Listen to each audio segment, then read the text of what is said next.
Gentlemen, to the SeatStory Cup Stream B. I have Kevek over here, and we're gonna present you a really good game between Pavel and C4mlann. Group D winners game, if I'm not sure. Yeah. If I'm not wrong, sorry.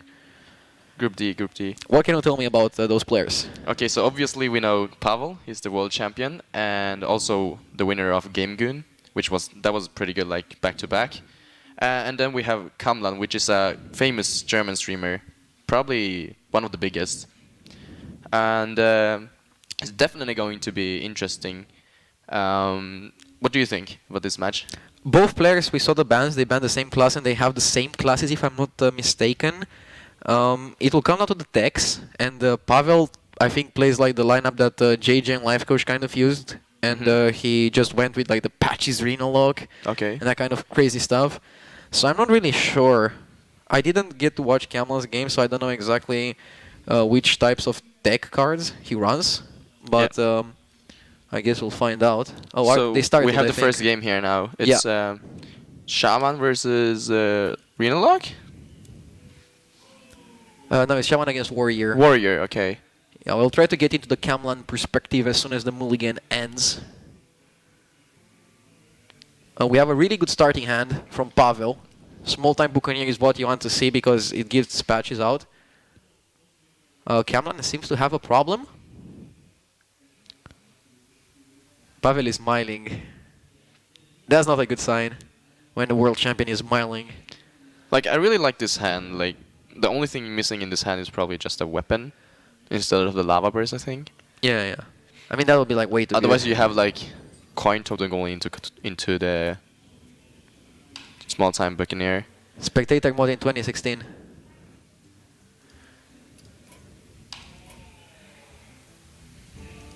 Yeah. I don't know what's happening. It's invited. We have to leave both, I think. We have to leave both? Okay. Yeah. Okay, so we join Pavel first. So can you please ask Pavel to invite? He's on busy. Both of them are.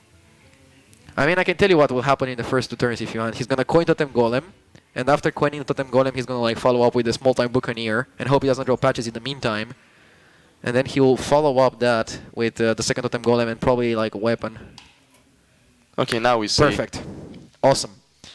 Okay. So we see a very weapon-heavy hand from C4mlann. He has like 3 weapons. If any pirate sticks, the Bloodsail Raider, I think she's called.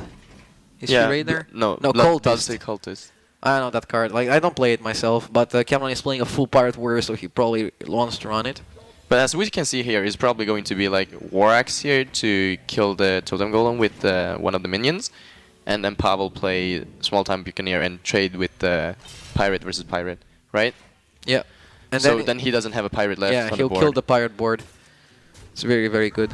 And as I said, I predicted the first 2 turns that Pavel is going to make. It wasn't very hard. Oh, Rockbiter weapon. Rockbiter is an interesting tech. That means so it's probably double Doomhammer, yeah. Does he play double Rockbiter as well? Probably yes. Yeah, okay. I don't like this build. It seems a bit clunky. So what do you cut for double and double? You probably have to cut like the 7/7s or the Aya or like one of the J Lightnings. You can cut Maelstrom Portal as well, one? Maybe. But then, you can probably also cut like Finley. You can also probably cut like Talnos maybe. There's a lot of cards in the Jade Shaman build that are like suboptimal, but together they're like working like nice combinations, which are probably like more consistent to run than like Rockbiter Doomhammer. But I'm okay with like Doomhammer Rockbiter in a very rogue meta. What do you think about this turn? C4mlann obviously will probably trade with like we kill the 1/2, and then does he develop the 3/4 or the 3/3? I think the 3/4. Like, there's a small chance you draw a pirate and you have a weapon, and you don't have a weapon anyways, so... Yeah, and you don't even have a pirate, so... you don't really want to waste the Ravaging Ghoul effect. Okay, as Pavel, do you want to Lava Burst that? Seems to like gain back the board? Yeah, it's a game about the board because he knows he's playing against pure pirate warrior. So like... but it's not pure pirate warrior. It's dragon.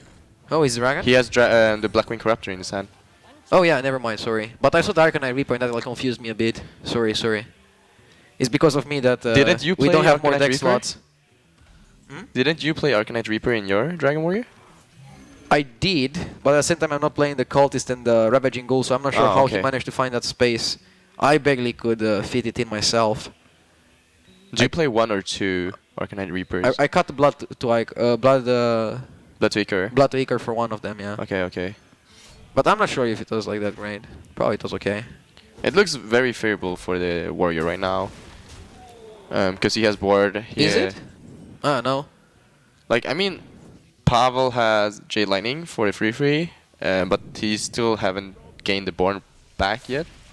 Pavel is playing super fast, but they are pretty like easy turns. Yeah. I like playing super fast when you have like easy turns because like this way you also don't give your opponent time to think. Like if you rope out, you also like give your opponent more time to like think about his future turns. So here, you usually Black on Corruptor here, because he drew a dragon, right? Or do you want to go Totem and Frothing Berserker and trade? Totem Frothing seems better, right? A bit better. You can Totem Blackwing next turn. Have 4/4 Frothing. The damage is not really relevant because you waste most of it anyways. Yeah, and you want a better target for the Blackwing Corruptor. Yeah, you're right. Yeah, the Warrior is in pretty much control right now. Oh, the he Shaman even Hero got power. Taunt! Yeah, the Shaman Hero power seems pretty good. Taunt or heal is probably the best here. But the taunt was really good because now he can play Ardent Horse Rider and trade. So first Spirit Flame Tongue? Or do you want to go Horse Rider? Flame Tongue is a bit better because it instantly makes the Ferals a threat. And if the Flame Tongue sticks, which is very likely to, Horse Rider will connect next turn. But we have information that is not going to stick because of the Blackwing Corruptor. And now he also drew upgrade. The upgrade. Very interesting card. Like I don't know how he managed to fit all of those. C4mlann breaking the meta. I think this game is probably over already by now. Yeah. He's too much of a board advantage. Has a 6/1 weapon after the attack. You probably have to trade the Frothing Berserker into the Flame Tongue Totem, unfortunately. Or do you? Can you just why go do you face? do that?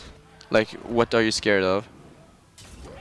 You just hear that if your opponent manages to like clear the board, then you're not the best spot. That's a really good play, by the way. If you want to go face, it's like the best way to go in face. Yeah. Because you get a damage on the Frothing anyways, you don't lose anything at all. Yeah. Really nice by C4mlann. Also same as like if you have like a 1/1 or a 1/2, you can also go into any other minion, gain 2 damage instead on the Frothing. Yeah, but you lose the minion. Yeah, but sometimes like, it's good. Sometimes yeah. it's good. Yeah. So small time Buccaneer is not going to do much here for C4mlann. He'd rather have a dragon. Yeah, of course. Or Rag. Or Rag, yeah. Like this is the kind of situation that I was telling you about. Like if Pavel somehow managed to clear the board, then the Flame Tongue is gonna like be a very big threat. While if you clear the Flame Tongue last turn, yeah, you miss some damage, but you get more chances to board control. I still think going face was probably correct from C4mlann because there's like a lot of draws that would have gotten him the win already, and there are still like plenty of draws and plenty of time to like win C4mlann the game.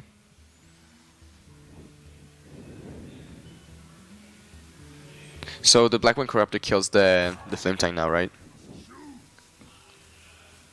It's a bit expensive, I'm not sure.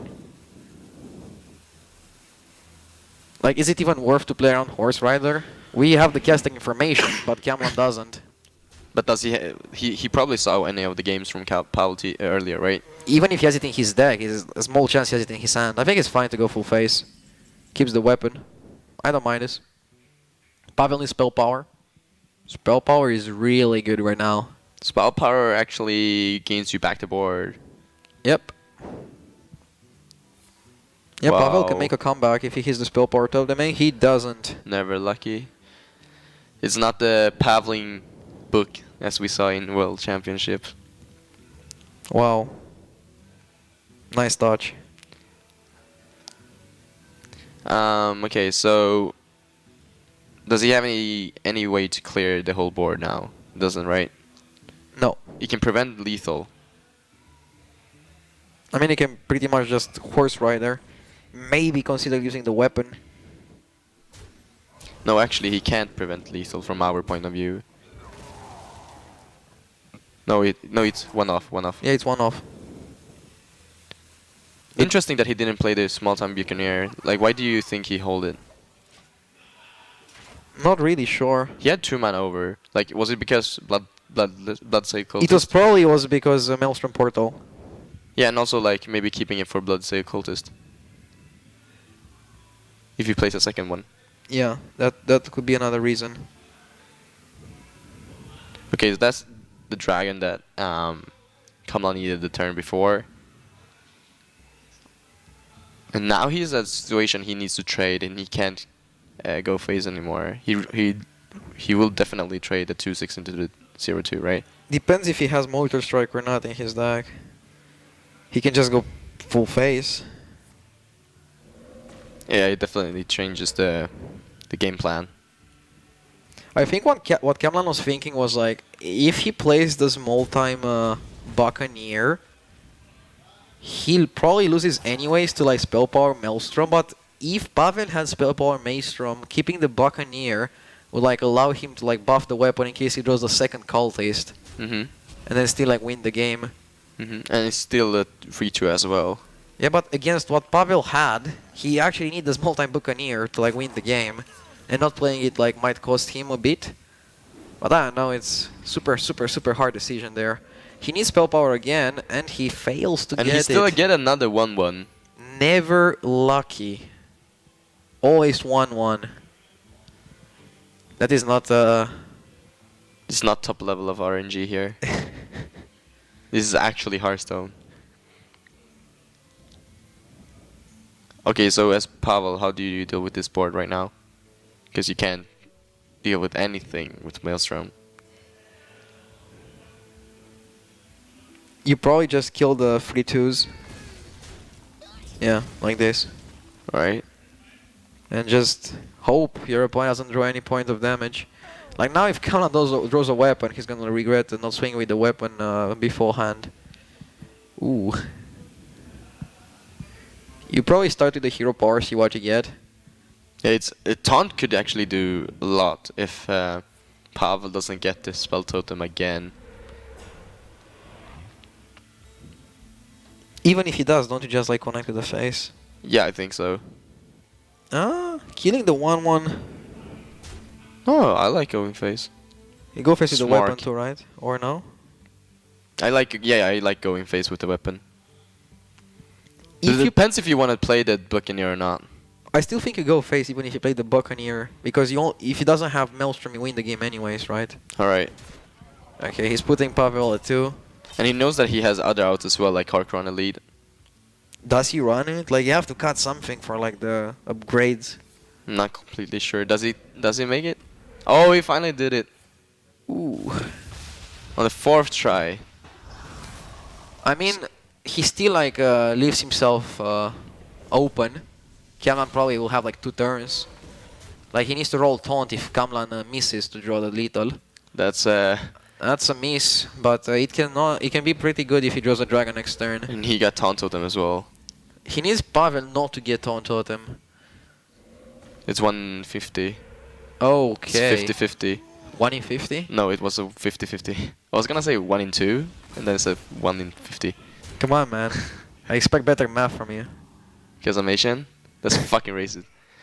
Okay, so I didn't he drew say the it. dragon You said it and then he yourself. went face. What? You said it yourself, man. Okay, so it's 1-0 for Kamlan and continues with the Dragon Warrior, and I'm very interested to see exactly how the build is. So I want to see like a longer game. Longer game. This was pretty long. Like for the No, average. like I want to see the whole deck. Oh, you can just ask him for the deck list. Yeah, Don't but subscribe to his stream and say like, please give me the deck I'm list. already a loyal subscriber. Oh, you are to Kamlan? Yeah, Oh, nice. Do you understand German? sometimes. Sometimes. Sometimes. Like what? I understand a little bit, but Okay.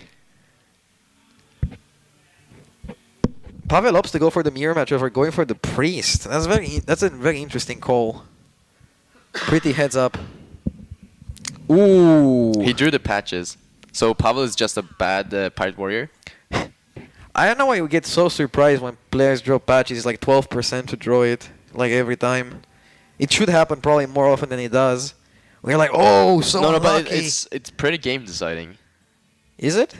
Hey, Um, it matters. I mean, look at Kamla's hand. It's like he opens with small time Buccaneer and ends off first mate.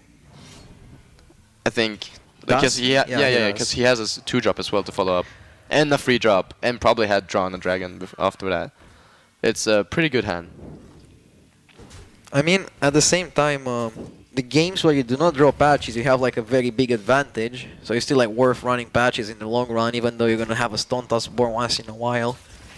What do you think about these matchups? Because I've been thinking a little bit about Dragon Warrior versus Pirate Warrior, and I feel like Dragon Warrior is more favored because they have a lot of taunts. Yeah, that's how it is. So why do you think Pavel queued Pirate Warrior? Okay, we can try to think about it. He probably thinks that his warrior is like useless versus Camlan's lineup. That's like, yeah, that's what it is. He says in his mind, oh, warrior is probably not that great against shaman if it's mid-range shaman. I don't know what type of shaman Camlan has, but they both have priest as well. yeah, like warrior is bad versus priest. Yeah. But he thinks that if he goes priest, Camlan is just gonna like Q. Wait. If he queue priest and he loses, then he loses the whole matchup. The whole match, and Yeah, like he probably wants to give his priest more chances. At the same time, I don't know what Shaman Camlan has, but he also probably wants to queue his priest into that and not queue the warrior into it. oh, so Pavel actually got back on board right now. Or maybe Pavel just thinks that he's better in the mirror match because he runs the taunts and the... I mean, Camlan also runs the taunts, but Camlan runs like upgrade. That's a bit more... And Arcanine Reaper. That's a bit more of a face version. Which Does is he even run like... He has to run Corruptor, right? Who? Like Kamlan, the Yeah, we dragon. saw it last game. No, the other Corruptor, the 4/6 taunt. Because we haven't seen any That's called- monkeys. What? No, what's that name? Curator. A curator. Sorry. If you want to be a caster, Kevak, you need to learn the names of the cards. Okay. Yeah, I know I'm joking. I'm the same way. Like, I just remember the picture and not the name. Like, we play with pictures, it's cool. right? It's cool, Radu. You don't have to explain. We play with pictures. Yeah. Yeah, but like we haven't seen any monkeys yet, so Yeah, I don't think he can fit that. yeah. So then he doesn't play the curator, right? Yeah. Okay, then that's probably what he cut for the rest of the cards. Yeah, but that I we've don't been think thinking about. I don't think Pavel is playing Curator either. No. Okay. And Pavel doesn't have space in his deck for Arcanine Reaper and upgrade. And it's not Pirate Warrior actually. He has Dragon, Astro Drake. Yeah. So they're both playing the similar decks.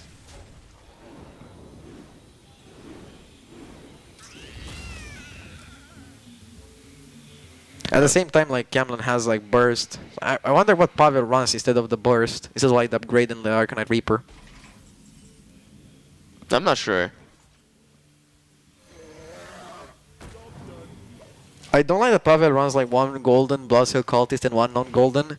Like, that might give your opponent some insight. You know, like, one game you play the golden one, the next game you play the non-golden one, he's like, ah, you have two of those. Okay. I just get distracted because one is gold and one's not. And maybe he just wants to, like, trigger us. Okay. So Twilight Guardian. Do you upgrade or do you want to hit face and play ends off? I think you want to hit face and play ends off. Don't you like that more? Yeah, I like that. I like that line. Yeah, Pavel still has to get through the Twilight Guardian first, and I don't think he can deal with both Twilight Guardian and Frothing in one turn. Yeah, and like dealing with the Twilight, he's also gonna like buff the Frothing to like Exactly. a dangerous amount of attack. So this game is probably over as well. But look at these patches in his hand. It's dead. He didn't. He never had a chance to play it. Like he could. It was okay to like have it with the Bloodseal Cultist if he had a weapon, but he had to use this weapon before. Yeah. He didn't have like the 1 mana necessary. That's the thing, like when you draw patches like a Stone Toss board, a very bad card. So like you usually don't want to play it unless you don't have anything better to do. Oh, that Dragon top deck. Now he can develop the second Guardian as well. Do you like second Twilight Guardian and the Fairy Dragon, or do you like upgrade? So you trade the ends of First Mate and kill the Finley with the weapon as well. I don't think killing the Finley is that relevant. So killing the 0-2? Or do you just want to go face? Just gonna go face. We remember Ardu is the Smork King. I just try to play correctly. It's not my fault that usually it's correct to So go he didn't face. play the Fairy Dragon then? He want to keep it for like Blackwing Corruptor or Alexander's Champion? I mean, it's a bit far-fetched. He only has 19 cards remaining. I don't think he has like that big of a chance to draw any of those. Yeah, but was it necessary to develop it? I mean, we can calculate it. Now he pushes like 10 to the face. So probably not that necessary, but like if his opponent could somehow like clear the whole board, then it might have been. He's trading. He's training the spell damage. Yeah, he goes face with the rest. Is it relevant to trade the spell damage? Like, what do you have in Warrior that is relevant with spell damage? I mean, it doesn't cost you that much because like you do the trade, and then your frothing gets buffed by 1, so you don't lose. You only lose 1 attack, damage. Yeah. and also it lowers the chances to get a taunt totem for Pavel. Yeah. Which could be game deciding, but in this match, Kamla was already too far ahead. Yeah, now it's 2-0 for KamLann, by the way. Like Pavel is like 1 game away from losing. He still will have 1 more chance if he loses. Yeah, He's gonna go to like the decider game, and that's gonna be later on the main stream. Who else is in this group? Mr. Yagut and Gara. And Gara, okay. And they play afterwards. And Pavel beat Mr. Yagut 3-2, right? Yes. And Kamlan beat Gara. I don't know the score, I don't know the score either. but Gara was very sad. Okay, so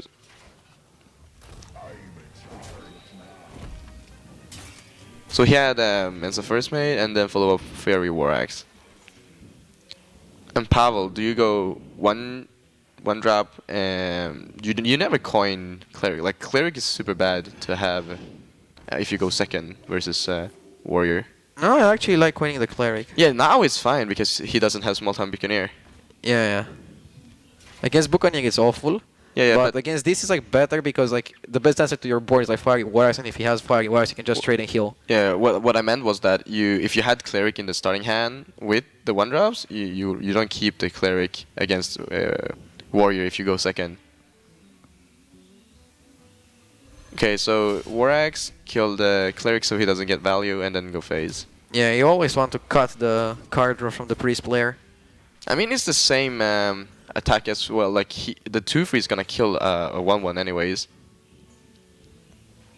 Same as Cleric killing a 1-1, but he doesn't get the card draw. Interesting that he buffs the one that cannot attack right now. Oh, Bran is pretty good for turn 3 because he doesn't have anything else right now. It's a pretty awkward turn for KamLann. He doesn't have anything on turn. Yeah, Pavel made it awkward. 3. Like he had to choose between like playing a 2-2 and a 2-5, which he did, or like a 2-4 and a 2-3. But the 2-3 would die to the weapon, so like why would you do that? So yeah, he's maxing on value. Yeah, the 2-2 they just died to the weapon anyway, so it was not necessarily. Pavel is not in like the best of spots unless he draws like a dragon either in the next two turns. I mean, if you would develop the Bran next turn. Okay, Bran is probably not that good to develop because you have War Axe and Ensa first mid to counter it. Also, Corcoran on turn 4. This turn, by the way, the Zophir's mate was like a 1-mana Wisp, Yeah. which is a pirate. Pirate Wisp. We need this Blizzard, please. So KamLann can clear the whole board. Yeah, and I think you do it. Yeah, I definitely think you do it. If you clear the Bran with the Corcoran, you don't want to have the 2-4 to have free trade on Corcoran because you can heal it. So killing the Bran, then you obviously kill the 2-4, so you have 4-1 left. Also, the 4 attacks are so hard for Priest to deal with until turn 5, where you have the Blackened Corruptor or Holy Nova. Holy Nova is also a very important card, I think, in Priest versus particularly Dragon or Pirate Warrior. Yeah, like people are playing Dragonfire Potion in the first days of the expansion, but then they figured out that it's very bad against like Dragon Mirror matches. Yeah, yeah, So they just like dropped it for the good old Holy Nova, yeah. which is not Also- that great, but it's no, fine. like, also, like Holy Nova, you get to play it one turn earlier, so Yeah, it might help.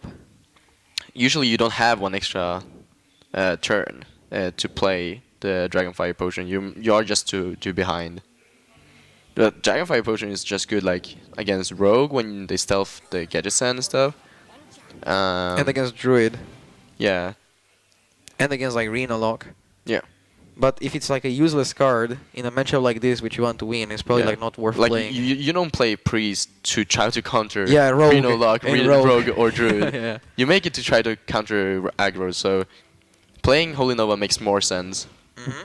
Also fits with Azure Drake. hmm So he got the Fire Blast, and he got Arcanite Reaper and a naked Twilight Guardian. Do you think he's gonna play the naked Twilight Guardian? For pressure? Actually, it's not that bad, right? Because you follow up with Arcanite Reaper. Okay, he decides to not do it. Yeah, ping makes it more awkward for Pavel to like But Pavel can just dominate the board now, and I think Pavel after this turn is in a pretty good position to win this game. Oh wait, that was a perfect draw to fit on this turn with Arcanite Reaper. yeah, Smork. Yeah, no, That's what I was saying, like- he cannot win on the board anymore, so he has to just go face. Yep. Priest looks so good against the Warrior still. Yeah, if you just get like a Twilight Guardian. Like I'm just wondering still, like why did Pavel queue his own Warrior in the mirror match? Is his Warrior that bad against Camlan's Shaman and Priest? So Camlan, I didn't see the games again, but Camlan must run like a control Shaman. If he's Jade Shaman, there is no way Pavel should have killed the Warrior last game. Yeah, I like queuing Priest more. So you go. Do you want to go Dragon Open Narrative or do you want to heal I think you're gonna go Twilight Drake and heal? because it allows you to play a Drake and to also heal. Okay. Also kills the Finley. He can still die if Kiana picks some over burst. Like Leroy Jenkins is lethal here. Also, that's a card that is hard to deal with. Not when it's a 2-4. No, but yeah, okay. I think you ping over playing the dragon because you want the dragon Yeah. to activate like a potential Blackwing Corruptor. Or Also making the priest heal every turn makes it harder for them to fill up the board to develop more minions. yeah, we have the caster inside that Pavel has like Holy Nova, so he could Holy Nova heal next turn, put himself up to 17 health. Kamlan has 12 from the weapon. He can get potentially 2 more if he pings. So he can win the game if he draws like some damage. He has 14 damage with double ping, double hit phase with the weapon, and during those 2 turns, Pavel can heal for 4. That's what I said. Oh, okay. He just like specified like the numbers. Yeah, I just like translated from his Romanian English into a better English. Into like math, English. into math, into Asian English. Cool story, Bob. Bob. Yeah, it's like an emote on Twitch, I'm just joking. Yeah, you still Holy Nova here, right? Just trade a 2-5 Holy Nova, heal your face. Right? Yeah, I like this play. Then you lose to Alexstrasza, you lose to Dracony, not to Dracony, to like But Blackwing. you don't have any other play, right? Yeah, you don't. But if you don't die next turn, you probably get out of reach. Yeah, no, you have lethal next turn. Oh yeah, you have lethal. Yeah, you get out of reach. Oh, Woo! the top deck, and it's a 3-0. The world champion The Pavel. world champion Pavel falls loses against this C4mlann. Which like he is like on his home field, like in Germany playing. Yeah, you don't need to like explain it. I don't know. Just teasing you. Okay, so like we're gonna have You're the so next. funny. The next game is like Mr. Yagut against Gara. Losers match. Loser goes out. Yeah, and then Then the winner will play against Pavel for like the Exactly. second place in the group. Yeah, Kamlan the won the group decider already. match. Kamlan is first seeded into the second group stage. Yep. Very well done, because he's also, I would say, like one of the underdogs in this tournament. I mean, Together was with he me. really? Like, yeah, together with me and like maybe some other more streamers in this tournament that aren't really competitors. I mean, it depends. Like, Kamlan has been in the scene for like so much time. And he was in last SeatStory Cup as well, right? I don't really remember. I think he was. I don't think he made top 8 because I don't remember that. He was in last SeatStory Cup, but I don't think he made it out on first group stage. Oh, okay. So now he got his revenge. He has 1 day free. He doesn't have to play, just can relax. Yeah. And he'll play in 2 days in the second group stages. Yeah, I guess we take a short break and then we're gonna continue with Mr. Yagut against Gara, the losers game. Hope you enjoyed the meme cast. The banter between me and Kevek. Banter. He won it probably. I got wrecked. But yeah. I mean, Ming Li always win. Alright, so we're gonna take a break. And we'll come back with the losers match. And then the decider match. Yeah. This decider will be on the main stream. Do we know who won? But no, wait, never mind. No, they'll play now. They play now. Can you predict? Who do you think is gonna win? Pavel versus No, Yagut versus Gara. Yagut first. versus I have my bets on wait, I don't even know the lineup of Mr. Yagut. Just be Pavel. from the. So Gara plays Yagut and Pavel wins. Thank you, Kevek. Great analysis. Pavel win. Okay. So it doesn't. So it basically doesn't matter who wins of Gara and Mr. Yagut. Oh, shots fired. That's man. what I meant. Shots fired. He's the world champion. I have to give him creds. I mean, just because you're the world champion doesn't mean that you auto win every opponent. Yeah, he didn't bring Mage this time, so Yeah. maybe we want to see some Paveling books. All right. Yeah, all right. Yeah. So I guess we're taking a small break, so stay tuned. And the next game is going to be Yagut against Gara, probably with some other casters. So still, hope you enjoyed. See ya.